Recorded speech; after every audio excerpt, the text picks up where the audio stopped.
King Charles is planning to make his first visit to Australia as monarch in October next year. The trip will likely coincide with CHOGM, the Commonwealth Heads of Government meeting in Samoa. Queen Camilla is expected to join him. It would be their first visit down under since 2018.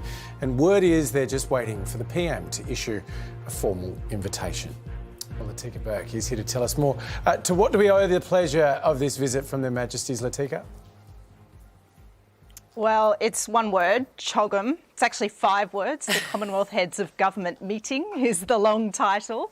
Last year this was held in Rwanda.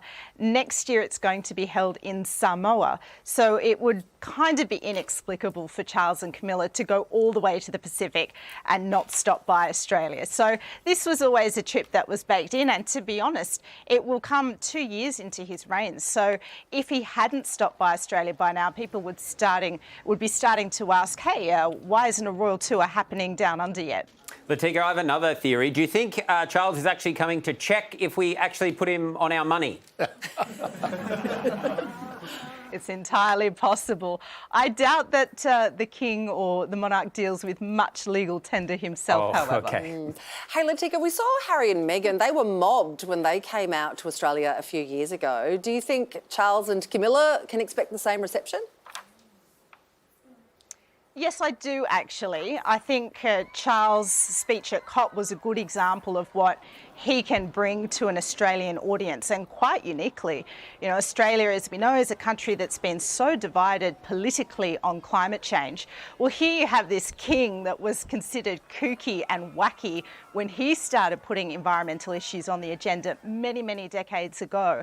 And so he's somebody with unique credibility on these issues that matter so much to many, many Australians in terms of the vote that we saw play out at the last federal election in Australia. So I do think there will be a warmer reception for Charles and Camilla than perhaps you might have imagined if we were talking, say, 5 or 6 years ago. Well, there's a lot to do in our beautiful country.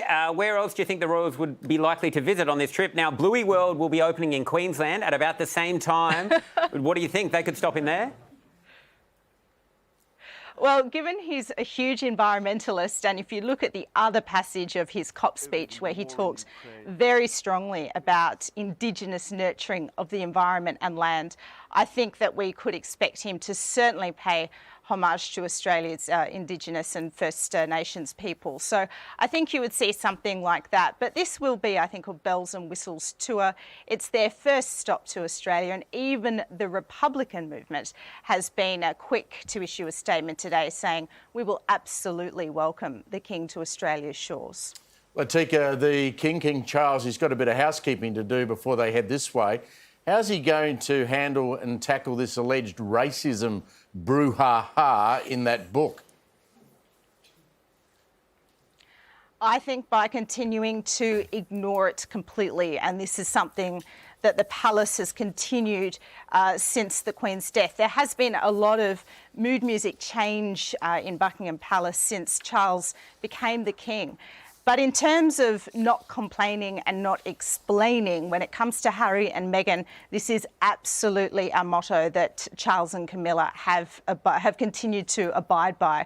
So far, we don't see any statements from them about these latest claims that it was Charles and Catherine, the Princess of Wales, that made these alleged racist comments that, mind you, even Harry and Meghan have backtracked subsequently on, and Omid Scobie, the author of this book, has said, oh gee, I don't know how those names made it into a Dutch translation, wasn't my fault.